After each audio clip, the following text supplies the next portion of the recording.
So I get asked the question a lot, if I could go back to when I first started playing kendama, which was December 2015, what would I tell myself to help me out? So I decided to make a video of 5 things I would go back and tell myself. These fundamentals, is what I like to call them, would have made my kendama progression just a bit quicker. One of these 5 fundamentals answers a few questions that I had that kind of made my progression of kendama more frustrating. And I also include in this video one general mindset must-have that I think will really help your kendama progression as well. So before we dive into the 5, let's go over what a fundamental is. Google says a fundamental is forming a necessary base or core of central importance. And I completely agree.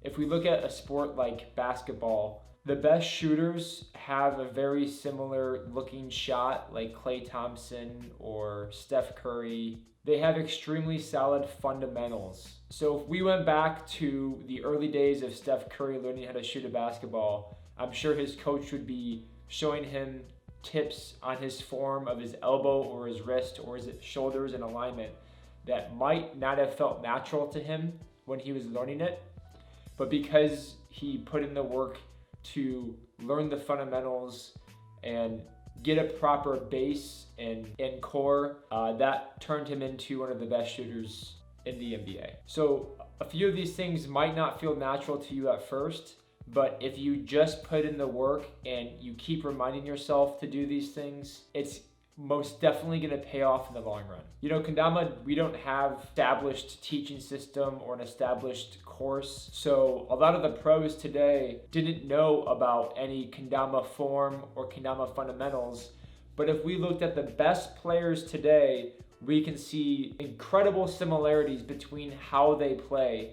So they obviously, throughout their progression of kendama, learned a certain ability or skill that greatly benefits their play today. It is not like when you do one of these fundamentals, you're instantly gonna learn the trick that you've been working on. This is more just of a central base to keep you thinking about and reminding yourself of, which over time is going to greatly increase the time it takes to learn a trick and the time it takes to get a trick consistent. So the first fundamental I want to go over is keeping everything straight. Whether you're learning earth turns, J sticks, juggle to late quad flip, it's evident looking at the best players like Nick Gallagher and Tiblex that their ken and their body is straight as an arrow. They don't have any wonky juggles where the serrato's spinning around as they're juggling it. Even with one-turn airplanes, which is obviously a simple trick for them, when the ken comes around, it's perfectly straight. Like, it's not even like this, not even a little bit wonky. It's perfectly straight the entire time. There are numerous benefits to this. Some might be obvious, some might be more discreet. But one thing I know that T-Blex personally told me is if you keep this ken straight, you're gonna run into less string problems. And it's so true. Whenever I'm going for a trick and I'm thinking in my head to keep everything straight and aligned, the string definitely doesn't get tangled as much as it usually would. When you start playing kendama in this way of keeping everything straight, it's not really like a physical thing that you can look at, but it's almost a feeling of playing in a pure way and playing in like a concentrated and direct way. So I would try that out. Even right now, if you're learning big cup, you can straighten out your ken, you can straighten out the tama as much as you can so the bevel lands perfectly straight on the cup. When you're doing an earth turn, when it comes around, or a swing spike, you can work on keeping that tama perfectly straight around and it going in. When you're doing a J stick, this is huge. Keeping the ken as straight as possible. That's another big benefit. Is we all know doing a J stick like this when the ken isn't straight and the spike is wobbling around because it's off balance from the serrato, it's much harder to land a J stick versus keeping it like this and keeping it perfectly straight without it wobbling around. Second huge fundamental for playing kendama is keeping the tama to the left. I think every level can learn from beginners, intermediate, and advanced, because beginners will soon start learning 1.5 trades or 1.5 juggles like intermediates and advanced players are currently doing. But this will be directly relevant to intermediate and advanced players that are juggling, doing 1.5 trade juggles, juggles from stalls, even juggles from lighthouse and lunar. I've personally built a nasty habit of when I'm doing a 1.5 juggle, I throw the tama to the right and not to the left. The reason you want to keep the tama to the left is solely because of the string. When I do a 1.5 swap juggle that looks like this, and I throw that tama to the right side, because the serrato string hole is facing to the left side, the string will get wrapped around the ken, and it's gonna make the rest of the trick hard when the string is already tangled. So if you play lefty, obviously invert this, and if you play righty with a lefty setup, you wanna invert this too, weirdos. But when you're doing trades and swaps, you wanna make sure the tama is on the left side and the ken is on the right side the entire time. I've actually personally developed a way to kind of throw it in front of the ken to avoid the string problem, and I just did this subconsciously. But I really wish somebody told me, like, 6 months in, to learn the habit of throwing the tama to the left when I'm doing 1.5 trades, 1.5 juggles, even big cup to juggle, lighthouse to juggle. Learning that fundamental is going to help me progress these new gen tricks so much quicker. A great example of this is Rui. He has excellent fundamentals. You can see after he taps, he actively and consciously puts the tama on the back left side when the ken is in the air, and that's how he's able to do such long lines without getting his string tangled. So the third fundamental is use your knees. And I know most people don't need to hear this again, but I need to put this in here because it's incredibly important. Kendama is in your knees. You get way more time doing a trick when you're able to bend your knees a little bit, and just using your knees is going to help you so much more when learning new tricks and progressing and going through your progression. When I sesh for like an hour or two a day,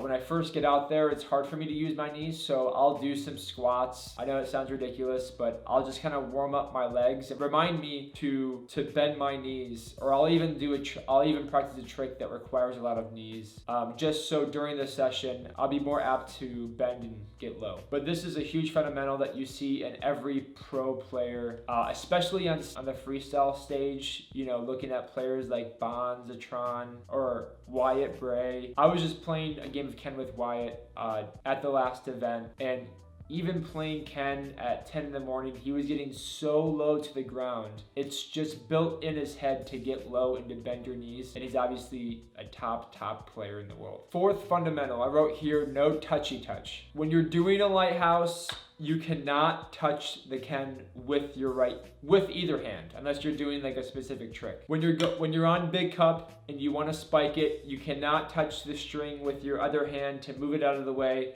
and go for spike. When you're on lunar and the ken slides down and touches your thumb, you have to restart the trick. That does not count. We all can see it. We all know what it looks like when a ken barely touches a finger.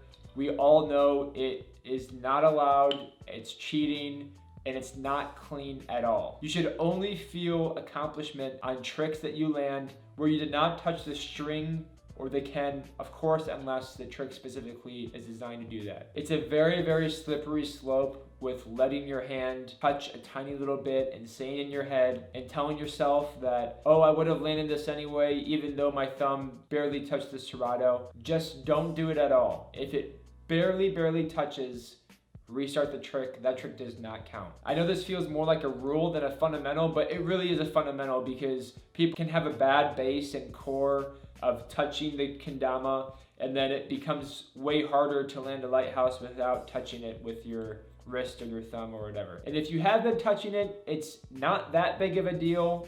Just don't do it from now on. We've all been beginners. If anybody ever sees that in an event when you're actually competing, you can get into a lot of trouble There's players that have done that and have gotten caught, and the community does not forget. So just relearn how to not touch when you play right now. Okay, last fundamental. Sorry for sounding like your mom there. My last fundamental is to make your kendama progression your own. This is a more of a mental one, and this is probably the most difficult to grasp, even for me today. But in order to play kendama consistently for a long time, which is what all of us want, we don't want to get burnt out, we don't want to lose motivation, we want to stay motivated. You need to look at the kendama progression as your own progression. There's a great quote that reads, "You should compare yourself to who you were yesterday and not who somebody else is today."